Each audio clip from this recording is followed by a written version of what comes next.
going to start since it's getting slightly late. Good afternoon, everyone. Welcome to the Ethics Town Hall.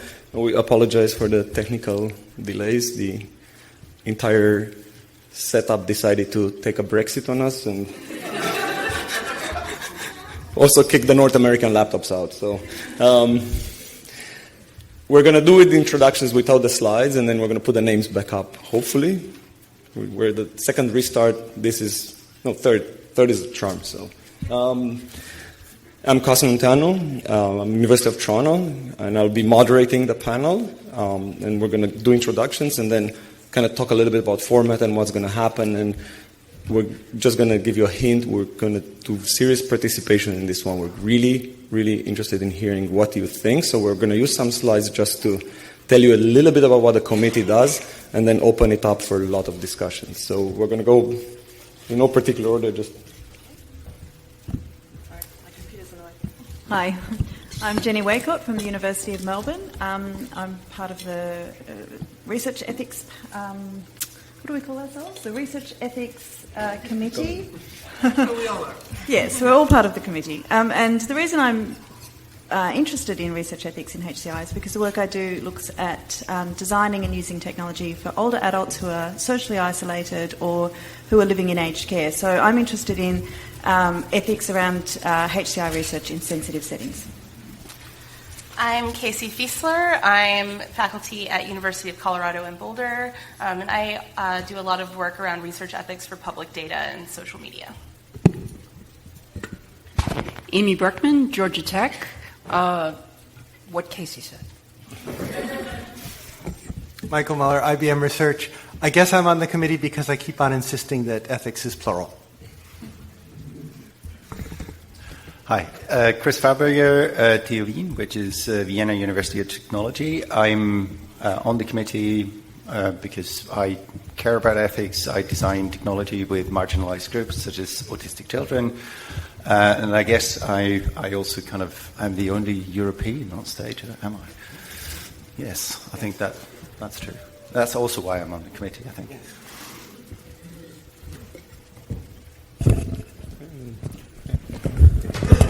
And we have some sort of slides. It'll be a bit weird because it won't scroll, so we're going to go line by line. No page by page. So we're going to go a little bit of what the committee does for those of you who are not familiar with the activities, and then open it up for discussion. So, next slide. So what do? We facilitate the engagement of the entire SIGCHI community around ethical issues, particularly norms that may emerge sort of collectively from what we do. We help refine any policies that SIGCHI has on related to ethics, and a lot of our work is on advice to program committees during the review process. This has been very intensive a lot of time for us. So if you're a program committee paper chair for any of the SIGCHI conferences, you can call us during the review process whenever there's a paper that raises ethical concerns. We are not providing reject-accept decisions. We're all volunteers in the same way as all of us are reviewing for conferences, but we brainstorm collectively, we think about things, we look at what has been done at CHI and in general about ethics, and we provide sort of a assessment of ethical issues that come up in a paper during the review process. Often we are proactive about that. We had requests to look at a situation that arose before a paper was submitted. Sometimes that was also good. What we don't do is we're not having a review process for people to say, is my paper ethical or not, before I even consider submitting. So we don't have mechanisms for that, and it would be a bit too much for us to handle. What we don't do is we don't have like a pure check mark, ethical, no ethical, and you'll see why that is a bit difficult to do. Also, what we don't do, but there are other ACM committees that do this, we do not discuss professional ethics. Sometimes it's hard to disentangle, but we do not look at issues that someone took credit for your paper that was not correct. Someone stole your work, someone didn't cite the work, someone plagiarized your paper. There's a special committee for that that's been around for quite long and does all of all of that. So we're particularly focusing on issues related to ethics from the perspective of research with human participants. So those are outside of our mandate. So, okay. A few things that we've discussed at this panel. So we're doing this town hall. I think right now we were able to do this, I would say, I think at almost every SIGCHI conference, sometimes 5, 6 of us, sometimes 1 or 2, usually in a large group, talking to everyone. A lot of issues come up about what are the concerns that we have as researchers that are part of this process when we do our own research, when we want to publish about it. What are the key things that we're looking at? And a lot of issues are popping up. Recent things around what is acceptable to use as online data in our research without consent. What can we scrape? Can we break terms of services rule? What do we accept as a community? And this helps us define what are our own community norms. This has nothing to do with if you're at a U.S. university with your RRB, if you are at a Canadian university with your RRB, in any other place where you have an institutional body that regulates that. We are looking at what are the best practices for informed consent. A lot of nuances in informed consent. For those of you who have had to go through this, you know, working with sensitive settings, this becomes much more nuanced than here's a paper, sign it. So what do we as a community think about these things? What are the best practices when we introduce technology to a vulnerable setting, a sensitive setting, especially populations that are vulnerable? What are the best practices when we have situations that arise during the research that we're doing that are not anticipated, that are posing serious ethical issues, but with probably consequences for other aspects? So, for example, someone in crisis during your research, someone in crisis because of your research, which happen. So all of these things are important things that we need to discuss about how we are handling them. We had several interesting papers that we reviewed that were serious questions about potential damage that may come out from publishing this research. So all of these are very, very interesting considerations that we're looking at. And we discuss these things in forums like this to help us inform what are the norms that we're going through. And what do we have, what obligation do we have as a community to look at this and study these issues? And occasionally we see, and shameless plug-in, we have a course this year on ethics, there's workshops on ethics, and occasionally we see papers on ethics. So engage with the community and see what are the norms emerging from this. And then what are the best practices for ethical consideration during the paper review process? And this is an important thing. Sometimes reviewers, sometimes chairs would say this is slightly unethical. How is the process negotiated? What's the best way to do it? So what we're going to do today, we're going to try to focus a bit more, because we've done this at CHI for 4 years, I think. This is probably is the 4th or the 5th, I think, somewhere around that. And we've talked a lot. The first few years were more, what are the serious ethical issues that concern all of us? I think now it's a bit more time to focus a bit more on the process. So what are the issues you're more concerned with? And particularly, do you think SIGCHI policies and procedures that are related to ethics actually help us? Could they be improved? Are the program committees handling these issues well? Should we have a checkbox on the review? Going with the controversial thing first. One big checkbox, first line of the reviewing form, paper rejected because of unethical reasons. So that was suggested. So should we have that? How do we handle all of this? What steps can we take to facilitate conversations around ethics? And particularly, how do we handle the fact that in some places we have very strict reviewing process? Often, many of us don't even think about mentioning that this research has been reviewed by our university. In some cases, it's very strict. In some cases, you'll lose your license as a researcher if you break those things, or your funding for life. In places where there are no institutional frameworks, but there's still a community concern about ethics. How do we balance those things? How do we balance different community norms? We have many debates on this panel, differences between the Canadian perspective and the US perspective, and I think they're more or less the same. There's so many differences. How do we reach a consensus when we're in a large international community coming from different places? So how do we engage with all that? And we're going to start with this discussion in a second. I'm going to just tell you a little bit about how we're going to do that, because we want to feel that there's an increased engagement with the community. Two of us will move around the floor. to listen to your concerns. We're going to have a roaming microphone. The student volunteers have graciously agreed to help. We're going to have also sticky notes for those of you who are not comfortable speaking up, or you want to write something controversial or something that you don't feel like you should have your face identify your question. Just hand them discreetly to the SVs, and they will hand them to us, and we'll read out the questions. So we want to have the process as open as possible, but also make you feel comfortable. And before we get to that, Amy wants to say a few words about also increase initiatives in terms of transparency at this committee level. So, which I'm going to flip to the next page because it would be the conclusion. But. Thanks, Cosmin.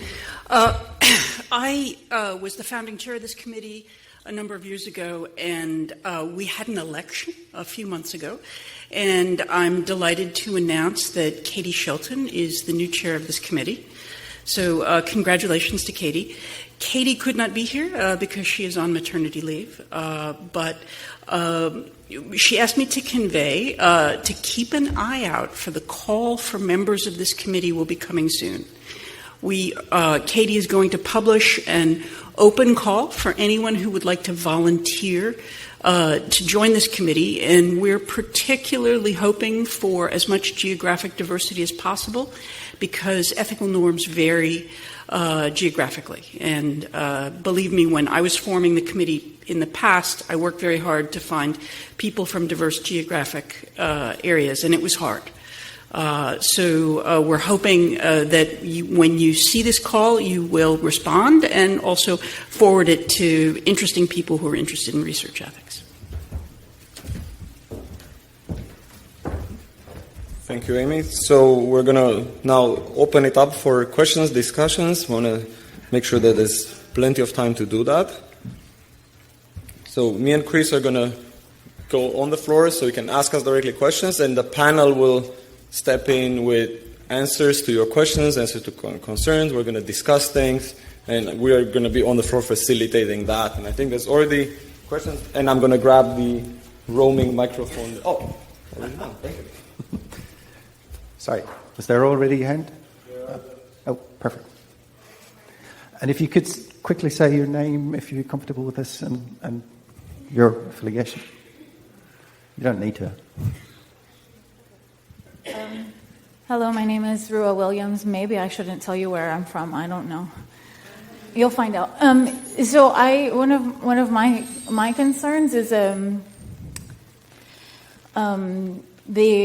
the ethics of the various ways that disability is engaged with in research, and as a disabled person, how often I have to excuse myself from panels that are research on disabled people versus research with and for disabled people, and sort of the ethics of how do you navigate between the disability justice of like no eugenics and everybody else thinking that myself and my children would be better off dead. So that is a thing I'm worried about.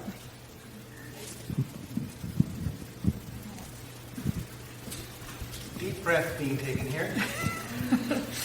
Do you want me to go? It's a really big issue to start with. I've recently put in a grant application for a project that aims to work with people with intellectual disabilities, and one of the things we really struggled with was how do we make sure that we have a process where our research participants are also co-researchers and are engaged with the process. One of the reasons we're working with somebody who's got a human rights background, and we're being very much informed by that human rights perspective. But one of the challenges is how do we ensure our funding bodies support that kind of approach to research. So that's an issue that we're facing at the moment. It's not really an answer to your question, but it's I think it's a real challenge, actually. I don't have a particularly brilliant answer either, but since you came out as disabled, I will come out as disabled also. Hello. And I guess I'm thinking one of the mantras of the part of the disability rights community that I know, and it's also for the indigenous rights community is nothing about us without us. And so if there's research about whichever those us's we were talking about, then this is easy for me to say, and I'll tell you, I'll immediately say why it's difficult, but a way to think about it is if there's a community of people who are disabled, then they should be part of the planning of the research. I just said action research without saying action research, so now I did. And that's a long-term process, and many people's research doesn't have that time frame. So sometimes we can't do that, and sometimes we can. And in some circumstances, we've actually wrestled with papers in which the question of consent was really complicated. For people, and I'll go down a list here and make it more and more troublesome.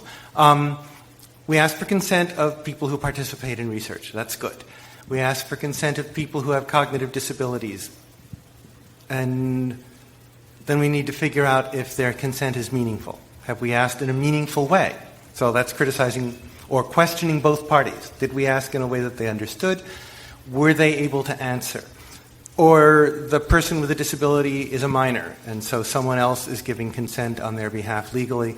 None of this is easy, unfortunately, is the end of what I'm saying. And you already knew that, so that's not an answer for you at all. I just agreed with you. But I took a long time to do it, which is unfortunate. If there are other people here who have experience in this area, and I know at least one person in the room may have such experience, we would love to hear from you. Did you mean me? Perhaps that person already. No, I just wanted to say, because I work with autistic children, and that's, particularly the case of informed consent is really tricky in that case. You want children to know what they're participating in, but then there are all sorts of legal issues around this, who can actually give consent.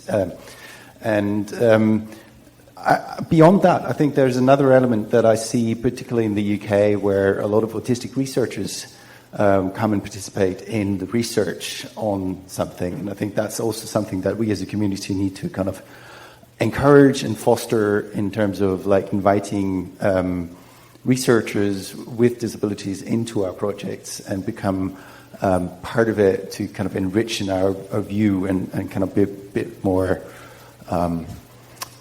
not sensitive, but aware of which context we're stepping in.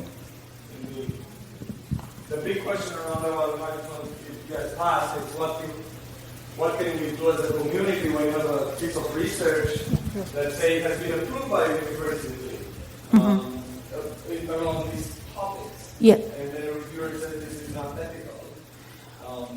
I think that one small possible, not necessarily a solution, but one practice that may be beneficial in reflection of how difficult it is to acknowledge these things as study limitations. So if you have a paper that has not used community-based action research or whatever, that you acknowledge that, and you say that this is a limitation of the study, and this is a limitation of these results. That's a great example of packaging of things and how we reflect on it and how it was. Yeah. Other thoughts around this or? Hi, Nick Diakopoulos, Northwestern University. So I'm wondering if the committee could speak to whether or not there are guidelines in place for program committees with respect to the idea of having industry researchers peer reviewing research done about the industry. So if you're doing some HEI study about oil rig workers and an industry researcher from Shell is then assigned to review the research submission on that work, what are the ethics around that? And then, of course, substitutes your favorite IT company for Shell.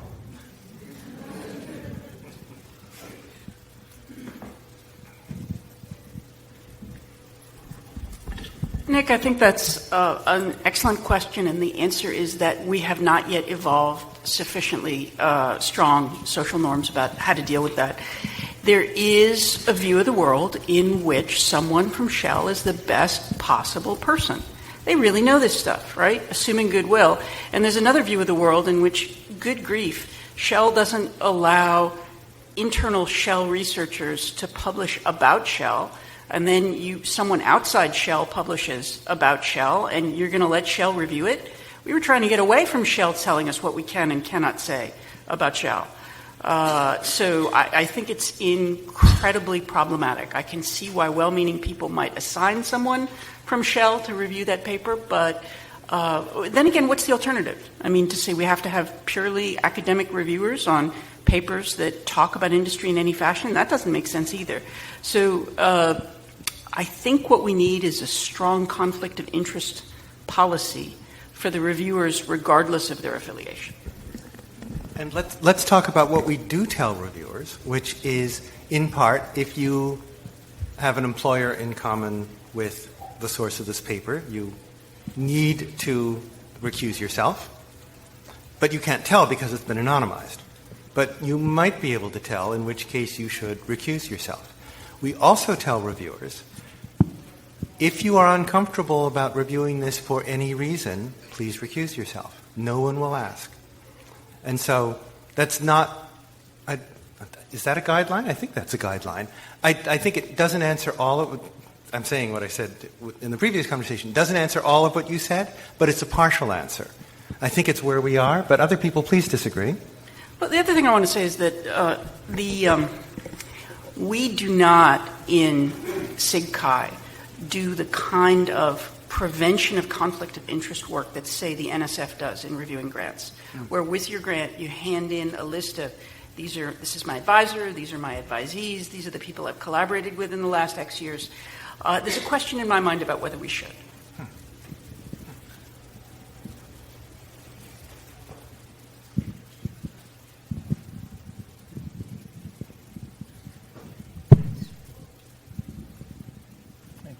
Joe Constant, University of Minnesota, and it'll become relevant here, but also the co-chair of ACM's Publications Board.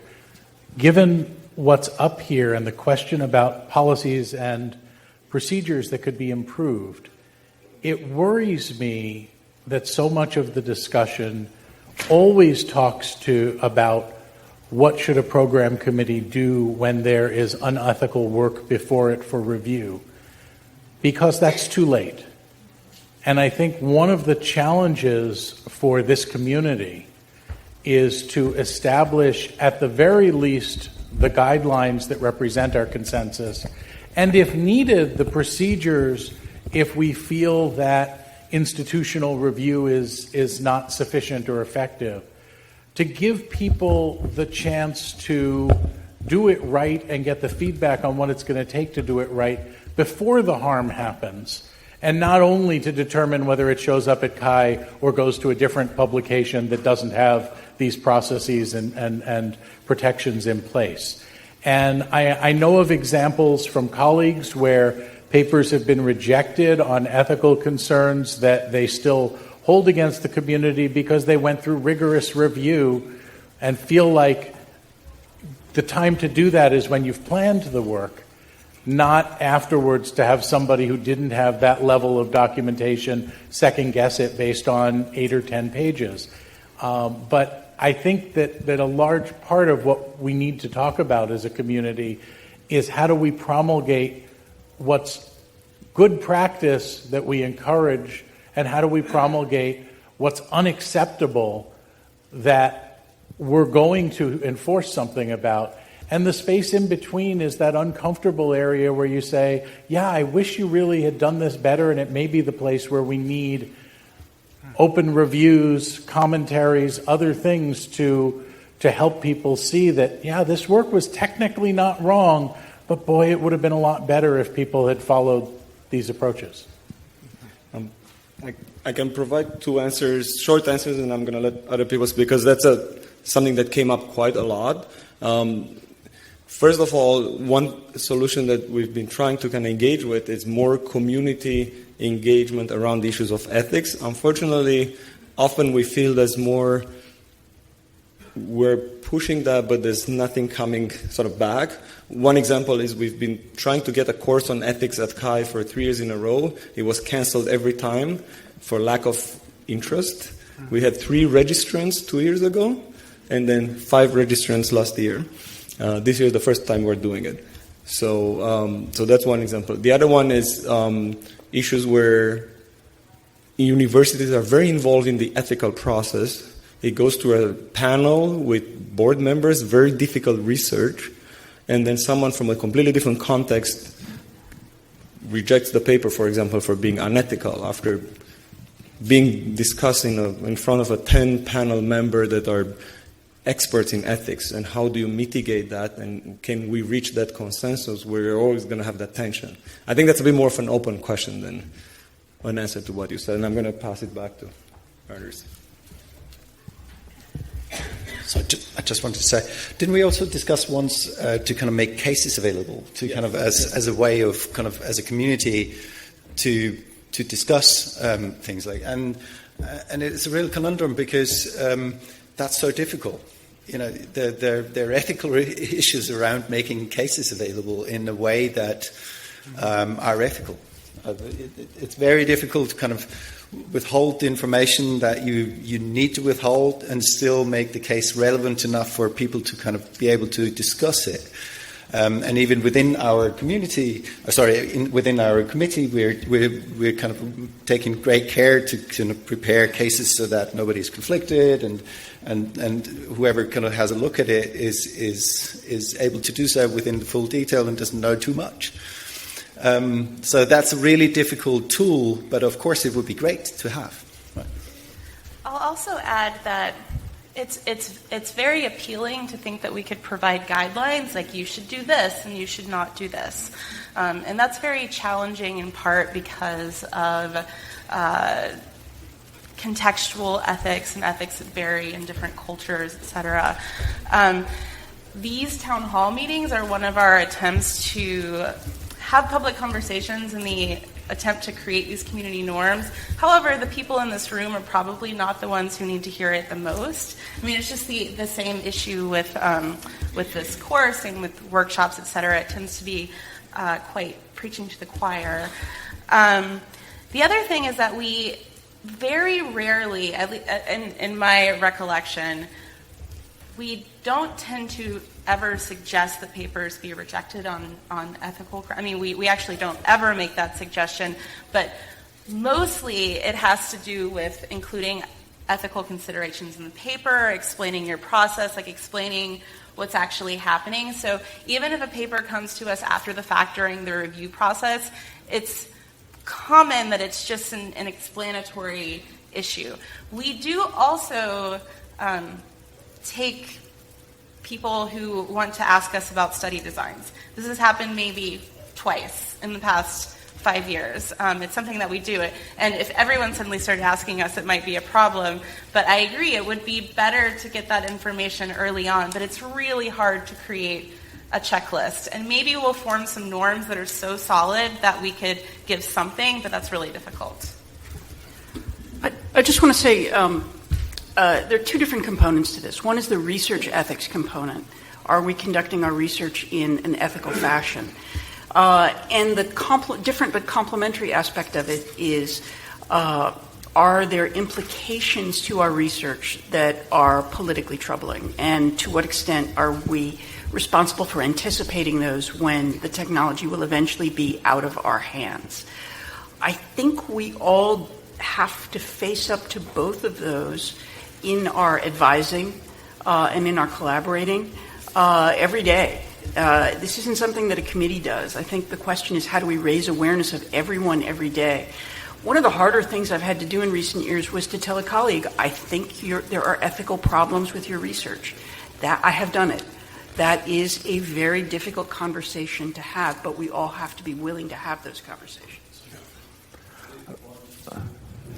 We're just going to start with a question from the audience. So how should we handle corporate research partnerships with companies that give us lots of money and a lot of other key resources, but whose work may go against our values? And we can probably extend that to also sometimes. That last part, Cosmin, I couldn't hear you. So Whose work what? they give us companies that give us a lot of money and sponsor our research, and they may do work against our values.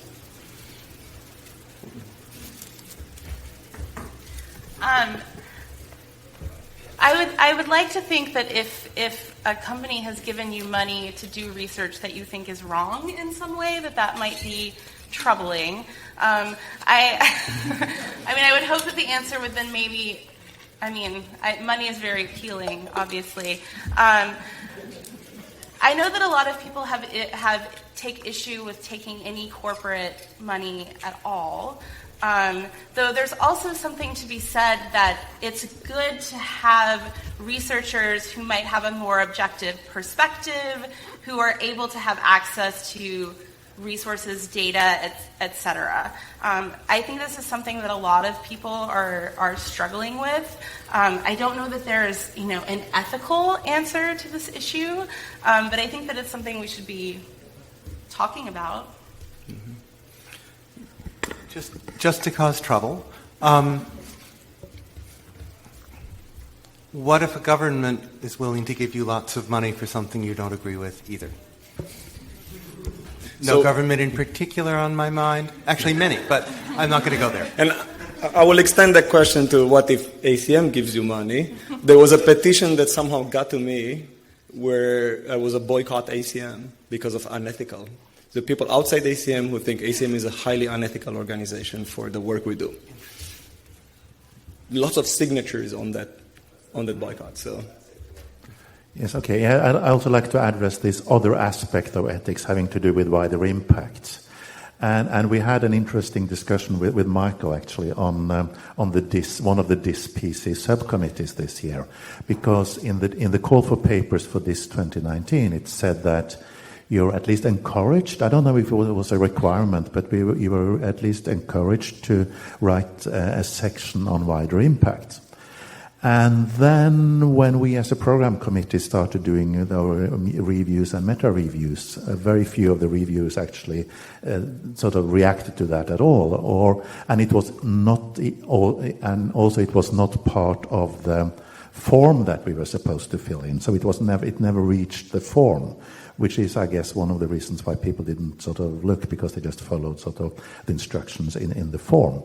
And then we had a sort of lengthy discussion about this, and I argued that we should be a little bit more, sort of take this a little bit more seriously, and others, like Michael, argued that there are good reasons why we shouldn't force authors to actually make explicit the wider impacts of their work, because it might sort of compromise their careers. Is it okay to discuss this, or? Sure. You're a wonderful discussion partner, by the way. I really enjoyed those exchanges. Part of what we were supposed to do was to say, how could this idea go wrong? How could this design go wrong? How could this technology go wrong? There was a workshop here about Chi for evil, so a related concept. And I had several concerns, and we did discuss this at length, and thank you again for that wonderful discussion. One concern was we never told people how much they had to do. Is it a sentence? Is it a paragraph? Is it a quarter of your paper? We never said. And so that's a large uncertainty in which people of extraordinarily goodwill could disagree and papers could run into trouble. Because they had different assumptions about how big the ethical discussion needed to be. Grounds for ethical discussions. Whose ethics? As I said before, one of the reasons I'm on the committee is that I think that there are a number of ethical frameworks in the world. And actually, as I continue to read, I think there's more and more of them. And so it would require a bunch of concerns like that. And then finally, if one is on a government grant, being funded by a government grant, or as I would be, funded by my employer, how much criticism can we do and still have that grant, have that job? And so it becomes a very complicated thing to ask people to do. And especially if we do it with just in vague language and say, you really ought to address like the ethical issues here, but we won't tell you how or how much. So that doesn't mean we shouldn't do something. but I think we need to work as a community to figure out what that something is and see if, again, I speak as a person who does, I hope, academic quality research in industry. I sure would like to keep my job. And so I'm hoping that what we come up with will not make industry people or government-funded people suddenly have career problems. Can I say something in response to Michael's comment about there being many ethics? There are many ethics, but that doesn't mean there can't be a standard for SIGCHI. And I think the problem we have right now is that we're in this ethical pluralism mess of, yeah, there are a lot of standards I don't know, and I wouldn't want to impose my values on them. And at a certain point, we need to do the work as a community to come to consensus on what SIGCHI ethics are and evolve them over time. But then we would have a standard and not be so stuck in, well, I don't know, there's a lot of ethics, I don't know what to do. But also because... Actually, I do need to respond. Amy and I have been having this discussion for perhaps 20 years.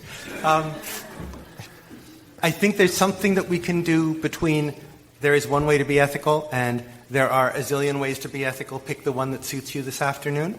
And I think finding out, working intensely together, and I think it will be a process of working together, to see, well, maybe there's one ethical standard. Maybe there's a different ethical standard under somewhat different... We already know there's different ethical standards about consent depending upon the age and the cognitive competence of the person for whom consent is being given by somebody. So we know that that's plural. There will be other things that are plural. I hope there aren't a whole lot of them, but I think we're going to discover that there are legitimate pluralisms that are not also relativism. And Amy's going to disagree, and this is what we do all the time. This is wonderful. So I'm actually going to jump in and agree with Michael. Oh, okay. But I do want to say one of our challenges in kind of coming to community consensus on a SIGCHI standard is, for example, the opposite directions that the U.S. and the EU, for example, have taken over the last few years. So the changes to the common role that went into place in January of this year make all kinds of research we do no longer subject to IRB review. I don't have to do anything anymore. I just say it's benign behavioral intervention and I'm going to be careful with my data, and then I don't need a consent form. I don't need anything. I don't even know what I'm supposed to do anymore. It's just kind of like, yeah, go for it, whatever. And at the same time, the EU has put in it increasingly picky. No, you really, really, really have to tell people what you're doing in much more detail. So the regulations just changed in the last 12 months in opposite directions. So then we have a big challenge as a SIGCHI community to figure out where our standard is. So, sorry, but just one more comment on it, because the wider impact section, it was not about sort of arguing for whether it was good or bad. It was just making explicit what are the wider impacts of your products or services. If the wider impact of your products or services is that it makes it easier for the tobacco industry to sell tobacco in Southern Africa, right? That is the wider impact, period. Then it's up to somebody else to say if that's good or bad. But is even that a problem? Sort of making it explicit without even going into the ethics of it. Should that be a problem?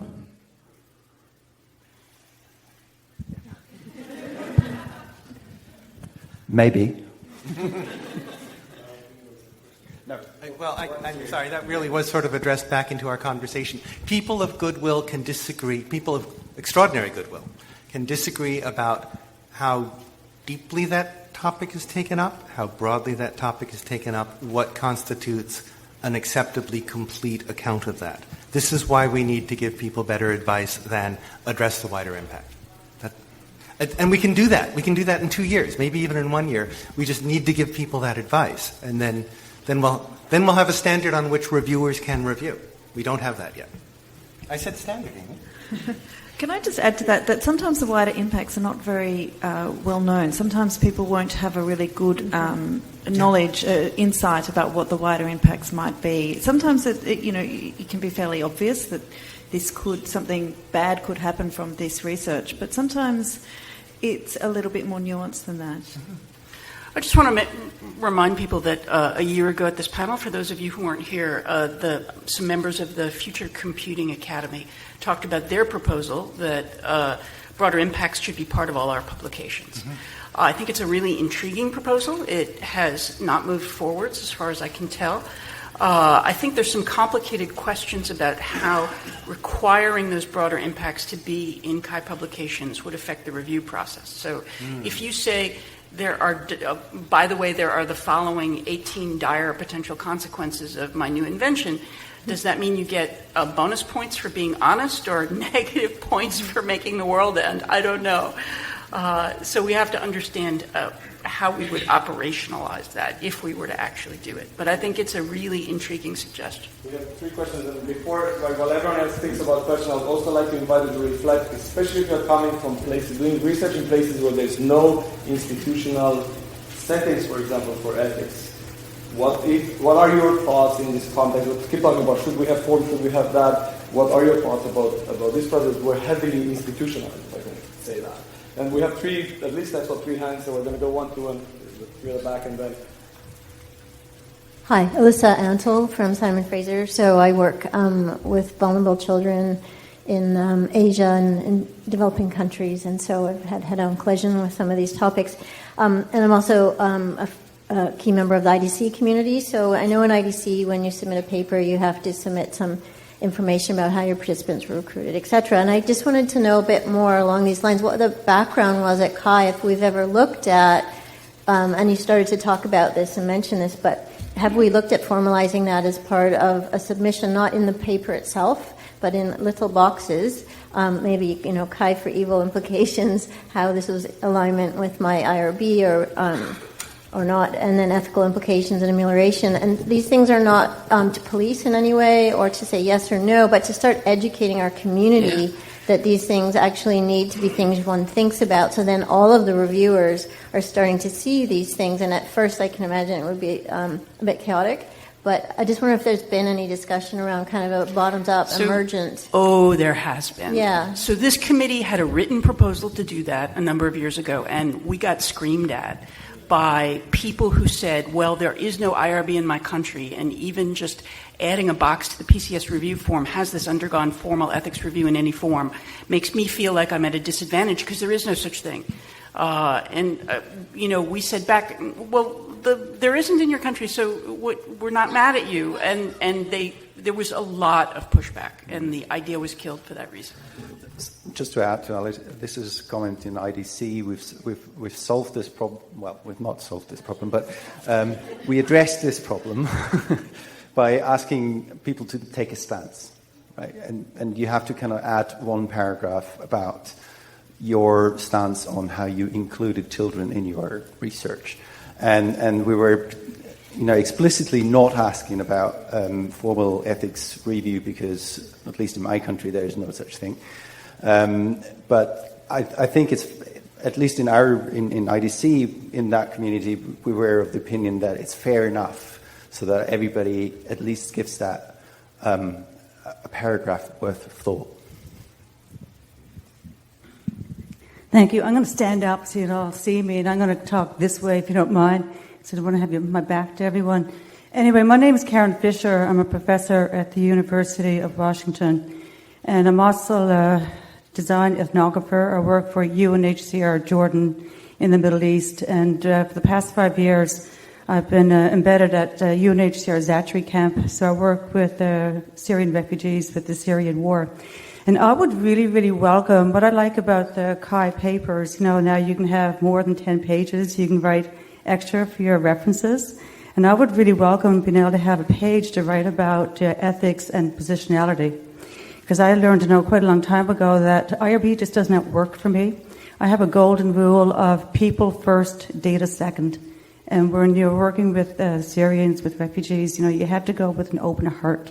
You talk about leaving the field, exiting. I don't do that because I dig in deep. I prolonged engagement. I don't know when I'm leaving, so there's not such thing as having protocol for when you're going to be leaving the field. And my norms, I have to go with norms for I have to go with UNHCR protection protocols from 1949, But I have to go with community norms, I have to go with gender norms, I have to go work with norms for children, and everything else. So that really determines what I'm going to be doing. Just definitely cannot be asking people for conformed consent or anything like that. Everything has to be in Arabic. People are very low literacy, no literacy. I mean, gender-based violence. I'm not even going to get into the type of trauma that everybody's been dealing with. Incredible violence every single day.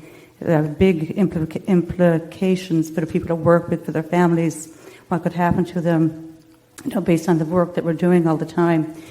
But also there's just so many different types of sensitivities around the work that I'm doing. And, I would love to be able to talk about this in my papers and what I have to do, in terms of positionality. So if there was opportunity, if I could have an extra page to add on to my paper, I would really love to do it. And especially if someone wanted to read it and talk with me about it, that would be great.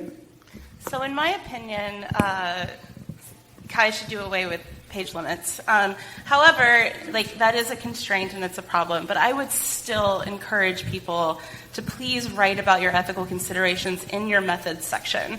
It's part of what you decide to do and how you do it and why you do it, and it can also mitigate a lot of the problems in review with reviewers not understanding your ethical considerations by writing about them.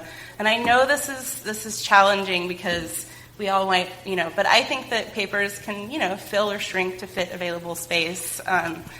So I would encourage people to try to do that. I wish we could write more, but yeah.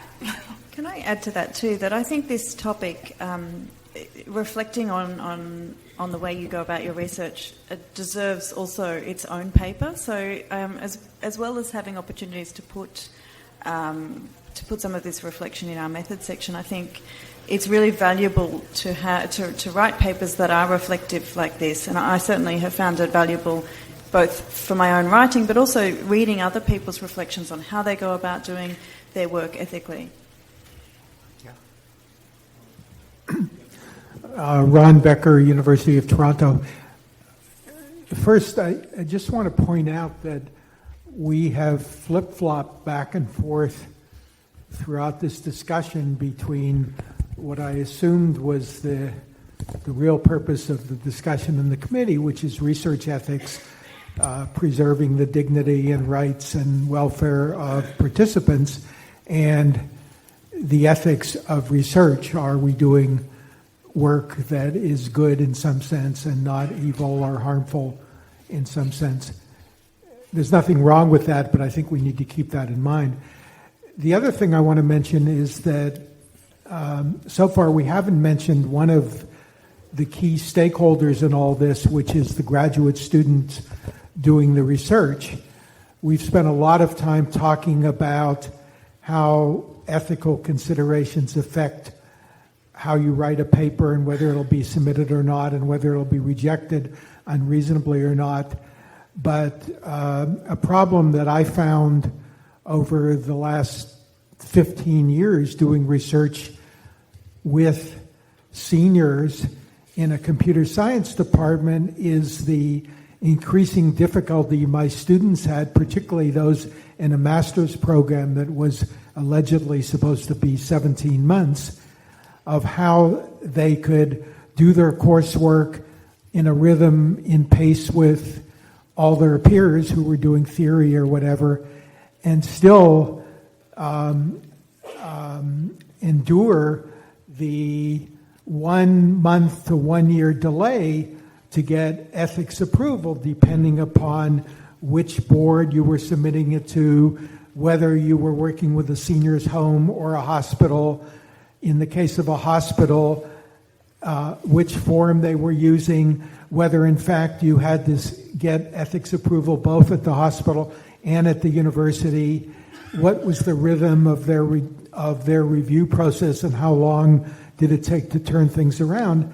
And I think Kai and maybe this committee should take an interest in mentoring professors in how to manage their graduate student experiences, particularly in departments that at some level don't understand what we do, like computer science departments, to ensure that their graduate students prosper and have a good experience and are able to finish in a timely fashion. Do you want to maybe read out this comment about justice that would fit into that? I'll read this to anyone wants to answer. Huh? I'm just going to answer by saying I agree. I mean, that's the problem that Is this working? Yep. Yes. It's a challenge that I have as well in just having students who need to go through the process, and it's just not possible to fit that into a 12-week semester if it's a 12-week project. So we have to come up with other ideas about things they can do, and it's always a challenge. I also want to add that on the subject of the care of grad students and researchers in particular, that's something that faculty in particular should be thinking about, is the kind of research your students might be doing and whether it could be harmful for them.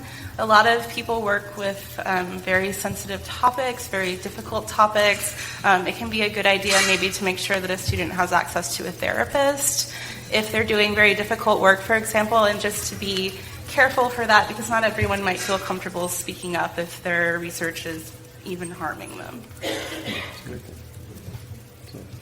I'm going to read two questions from the audience because we don't want to forget about those that are more comfortable sending this on notes, and please continue to do so. One question is, and I'm going to slightly censor to not name the entity that's mentioned here. How about communities like others that are related to ours in some ways? I sometimes go to those, who have some shared ethical guidelines. So they have the guidelines in place. Should we have those? How should we get there? Or should we borrow from others?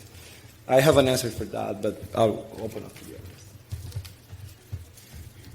Should we borrow from others? Should we have our own guidelines explicitly written down? We don't currently have guidelines written down. I know of some communities that do have more AOIR, for example, the Association for Internet Researchers. I think they're actually in the process of revising theirs right now. That's a good resource for a very particular kind of research, and it's also structured in the form of questions and things that you should be thinking about, as opposed to like providing rules, which could be good. As you just said, I think one of the problems is that CHI is such a broad church, which makes it a lot harder to kind of write something down that is good practice for all the different kinds of things that are being done within CHI's remit. The danger, I'm going to sort of answer with a bit of a caution, because there are communities that some research that we do is considered highly unethical. I engaged with a program chair for a completely unrelated field, and I was told very clearly, absolutely, we should never use deceit in our research, no matter how benign. Like Wizard of Oz is the most evil method, even if it involves just minor changes to your interface to measure things. Never. You should never use it. We reject papers right away if they even have like a hint of Wizard of Oz. I think probably most of us would think it's no big deal. Just fiddle with the interface a bit, measure a few things, get the research. So there are different standards in different fields, and the question is how we reach standards that we all share, and I think it's a bit difficult. And I'm going to follow up with another question that we received. What is the relationship between ethics and justice? And should we more focused on justice? I just want to say something on that, because I think it also speaks to your comment that we've been talking about what is good research in terms of research ethics, but also whether our research is in any way harmful or should be done in terms of broader implications to society. And I think we had these discussions on the committee a couple of times. It's very hard to kind of tease these two things entirely apart. Of course, there are some things that you could clearly put into one bucket, and then other things that you could clearly put in the other bucket. But it's the same thing as if, you cannot entirely separate the quality of the research and its ethics. That's another kind of one of these boundaries where it's really hard to, in some cases, to kind of, not talk to the quality of the research, but to the ethics. This is, I think, something that you only can answer for each specific case. And of course, at least, I would like this committee to be also consider the bigger questions about whether it's good for society, but mainly, of course, it is about research ethics and about participants in our research. So we're going to take one question. Again, encourage you to reflect if you're coming from a background, context, institutional setting where there are no guidelines for ethics, where there are no institutional policies. How do you engage with the process? How would you see SIGCHI's role in this, and how should we make sure that this actually happens properly? So, Hi. So I have a question on a similar topic. So Eric Gilbert, Michigan. So I think some of the most vital, interesting, important ethical questions around technology are happening in research-adjacent spaces. I think they're happening in industry, right? So you're seeing, for example, employees organizing movements against the companies they work for. So an example, Project Maven in Google. Do you think we should support these people? And if so, what can we do to support them?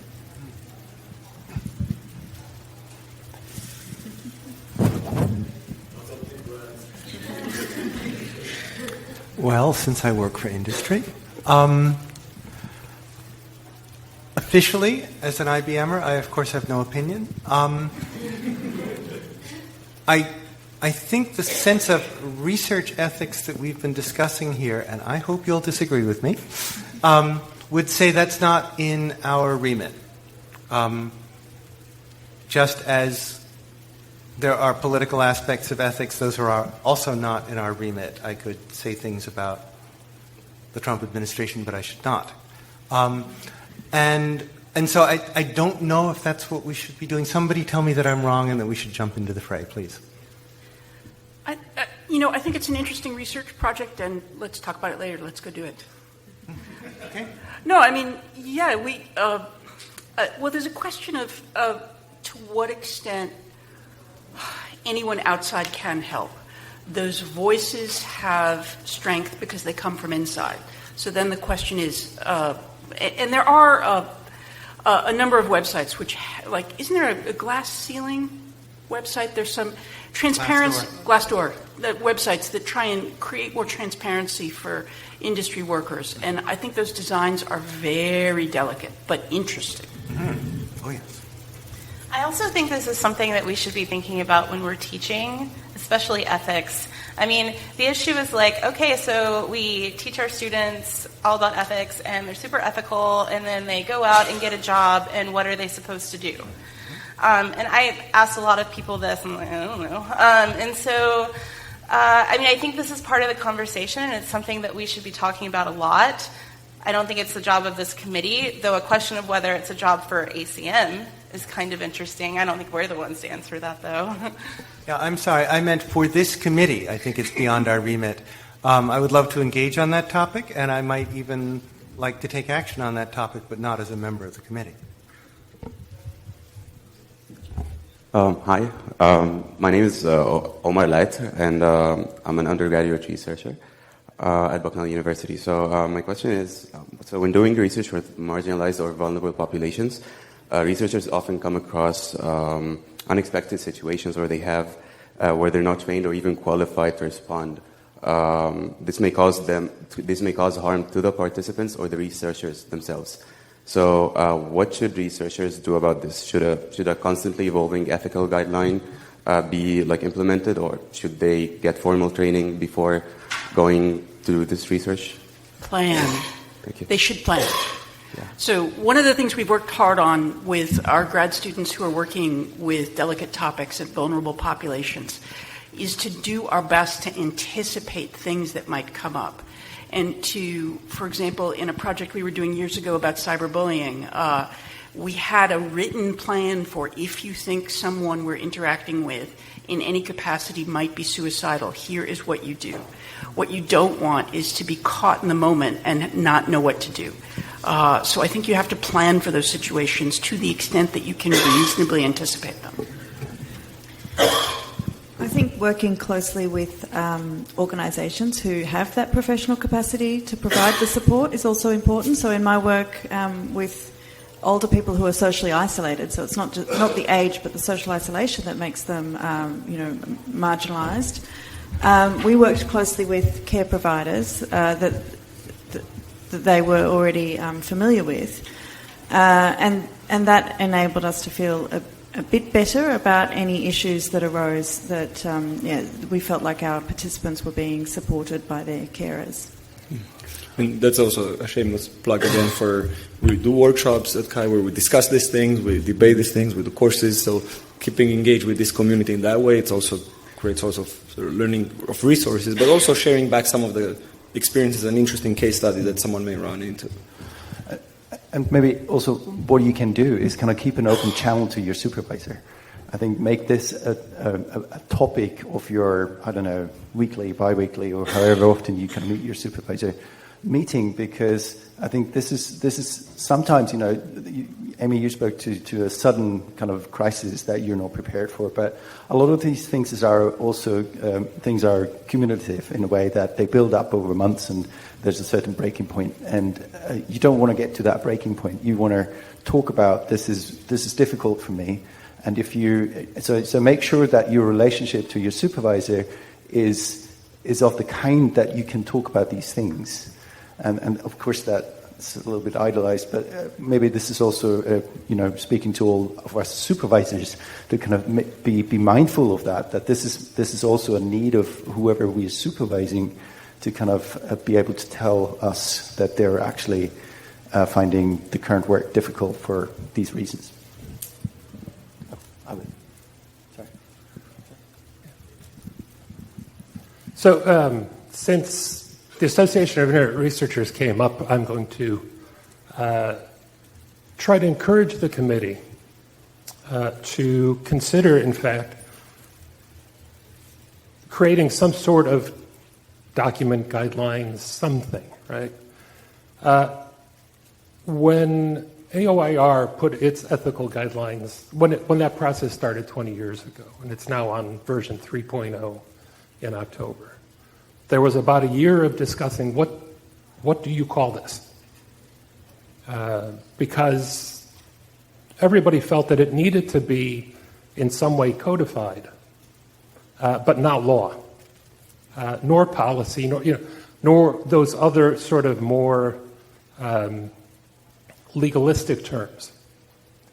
But the process of putting it together as a document was what really kicked off the conversation in that organization and brought people together who, as is the case with CHI, come from incredibly disparate backgrounds and, in fact, until that conversation, probably didn't have that conversation.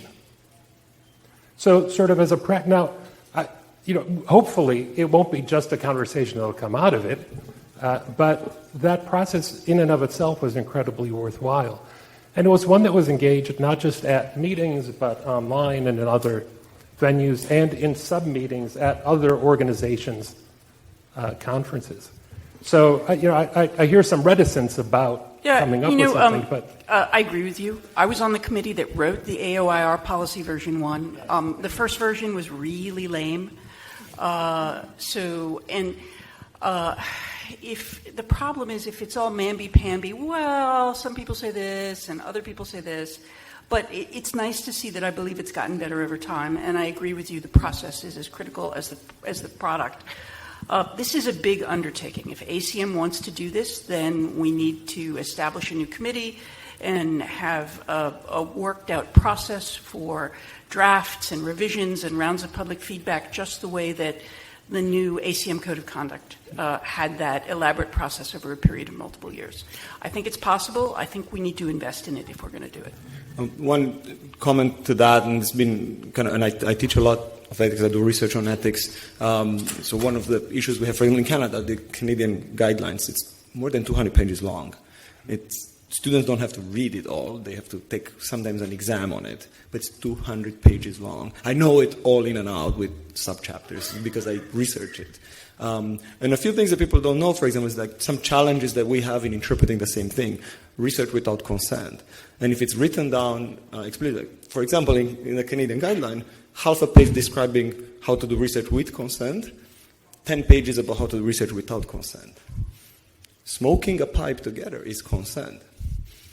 in the appropriate community, in the appropriate setting. A lot of people would disagree with that. So those are the challenges that we have in coming up with those things. I think someone brings it up. The Canadian guidelines have been developed over about 25 years with several thousand people providing input into that. Can ACM take this? I would like to see it, but I'm also slightly afraid there will be a 200-page list of every little detail possible, and then we're still going to miss something. There was a...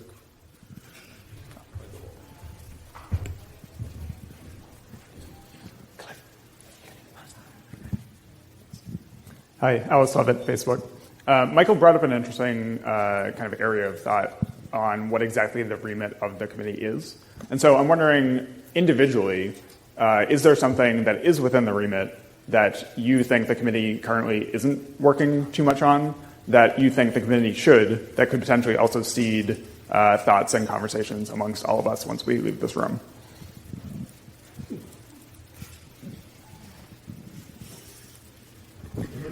Well, I think call Katie. I'm delighted that Katie Shilton has taken on this responsibility, and she, our duly elected representative, will set the vision for this committee moving forwards. I think that from my point of view, we have not yet gotten the word out to program chairs of ACM SIGCHI conferences strongly enough that we are here to provide confidential advice. So I think that's the next thing on my list that we should work harder at. And the other thing which Katie and I just discussed at length is that we're going to refresh the committee and again continue to work harder on that geographic diversity, which is really desperately hard. And hopefully you guys will help us get the word out. We're slowly going to wind down. We have about 10 minutes left, so maybe some rapid fire questions. Can bring up some very controversial topics, but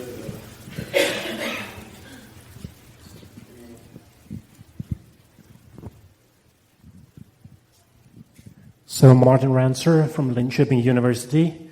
So how about technology that's changed the frame over time? For example, location-based services that was kind of viewed as okay by everybody, but now is kind of a tool for oppression and tracking people, and how can we kind of build that into the process of establishing research not being evil?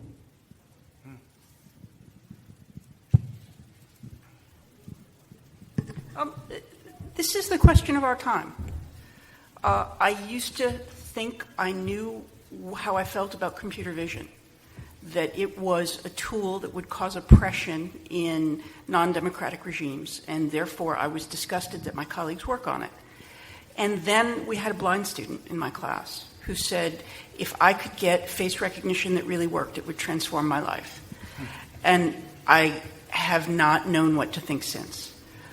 These technologies have overwhelming positive and negative consequences, and I don't know how to approach that as someone creating something which can get out of my control. I will say that we should be careful about what we open source. So if you have a toolkit that could be used in some problematic ways and some good ways, then ask people to request a copy. But that's a Band-Aid, right? I mean, the cat's out of the bag, and I think this is the question of our time. And just because you asked about our individual views about the remit of this committee, I would love this committee to kind of take a broader view on these issues, but I also think it might not be installed for that, and it might not be within the remit. But maybe there's a future committee that could do that. Cliff Lampy, University of Michigan. Let me ask Alex a question in a slightly different way. And don't tell Helena I asked this question, but if SIGCHI EC could give you guys $20,000 to do something, how would you use that money? Party! I think we would, Cliff, I think we would write that policy. We'd need to choose a committee. We'd need to have a series of intensive face-to-face meetings for writing. and probably copy the cycles of public feedback used by the ACM Code Update Committee. I think that's what I would suggest, and that's going to require a little more than 20 by the time we have multiple face-to-face meetings and public meetings and rounds of input and all that kind of stuff. But yes, I think that would. I think that's a very serious possibility. Hey, Meredith Ringel-Morris from Microsoft Research. I guess I was wondering if the committee already has or plans to have a way to share, I'll call them case studies, for lack of a better word, back to the community of some of these examples of ethical issues you see. So for example, one way to do that could be through some sort of blog post or newsletter in which you're able to sufficiently anonymize some of the examples. I don't know if that would be possible to anonymize them sufficiently. Another way might be through a panel at a future conference where, for example, researchers volunteer to share examples from their own past research of ethical quandaries or ethical failures in retrospect, and to sort of provide more concrete ideas. Mary, we have a blog. We're putting the URL up on the screen. I got a blog. We have a blog. We have a blog. It's hard for us to keep the blog up because all the cases we deal with are confidential. And it's always a struggle to write something up while not giving away details that would reveal what the particular case was about. We have put up blog posts on broader issues. Everyone who joins the committee accepts responsibility for organizing at least one panel discussion like this at an ACM conference per year. So we're trying to get to as many SIGCHI conferences as possible. So those are some of the things we've taken, some of the steps we've taken, and if you have suggestions for more, we would love to hear them. So one of the things we've been doing, and some of us on the committee are on a series of workshops, and we have the case studies on our website. So we cannot have that as an official ACM. It's just one of the workshops at CHI and several other conferences. And there are a lot of case studies, and it's by people who have gone through this. They share their experiences with these case studies, and we discuss and we post them. When I think Jenny can answer how many. She's the steering committee chair for that. Yeah, so those workshops are particular to HCI research in sensitive settings, so they don't necessarily cover the broad spectrum of research ethics in HCI, but I guess, I don't know the numbers off the top of my head, but we've run 3 workshops, and we had, several participants at each, and each participant submitted a position paper describing their experiences of dealing with ethical dilemmas in their work. And between that and several other related conferences we had a workshop, I think we're probably a bit over 100 case studies. So are those workshops also linked to off the blog? How do we find those case studies? That's a separate one. We will have to see if we can sort of interlink them without one looking like it's sponsoring the other or endorsing the other. Can we have one more? I think. Thank you. Stevie Chancellor at Georgia Tech. So I'm talking a little bit from our experiences running a research workshop at CHI about sensitive research. One of the things that we really struggled with in our acceptance process is how many people had to drop out because of access issues to CHI.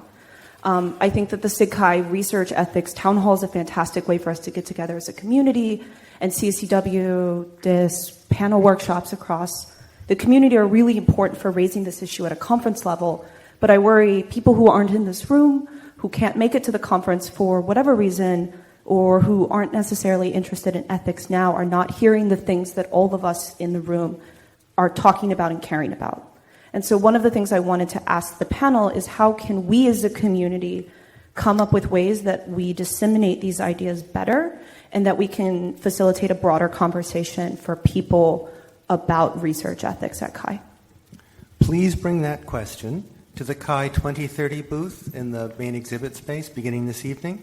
They are looking for all sorts of issues about access to CHI, which have implications about how we might do the conference the same way, entirely different, not at all. Everything's on the table, so your opinions count. This is one of those rare moments when we're really sourcing from everybody. And so I don't mean to take it off of your topic, but it would be a great topic to bring there. Please do. So I think on the... I also think that the idea around case studies, et cetera, and Mary's point, I think that that's going to get better over time as we have more examples. Like we said, we don't have a ton of examples yet, so there's nothing that we can extrapolate broadly.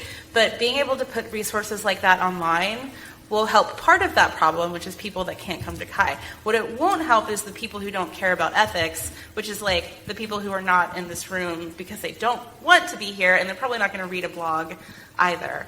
And I do not know what to do about that problem. I mean... Yeah, every year at this event, I think we should send you all out for festive drinks and make everyone else come. Y'all are the people who don't need to be here. So yeah, but also one of the other ways is like how we all can be ambassadors for what we've been talking about here is take on roles in making the next CHI, right? So if you're asked to be an AC or if you're asked to be a reviewer for papers, try actively to kind of get in there and then also raise your voice, right? There's a PC meeting and in a subcommittee and then say, I really actually have some trouble with this paper, or maybe not, or for these reasons. We should make sure that they hear some of our concerns, and maybe this is one way of kind of multiplying the kind of concerns and issues that we've talked about here. And those are the times where we also are aware when conferences come along and we're on sort of, I won't say on call, but we're ready to take on cases and engage in thinking and bringing our own kind of database of case studies. So that's a good opportunity. And I think on that note, we kind of have to wrap up if they're concluding. yeah, I just want to repeat again, we would love to have you all on this committee. It's a working committee. You get to write reviews of papers, you get to organize ethics events, but we have a lot of fun, and I hope you'll all volunteer. Great. Thanks, everyone. Thank you, student volunteers, for your help, and thanks, everyone.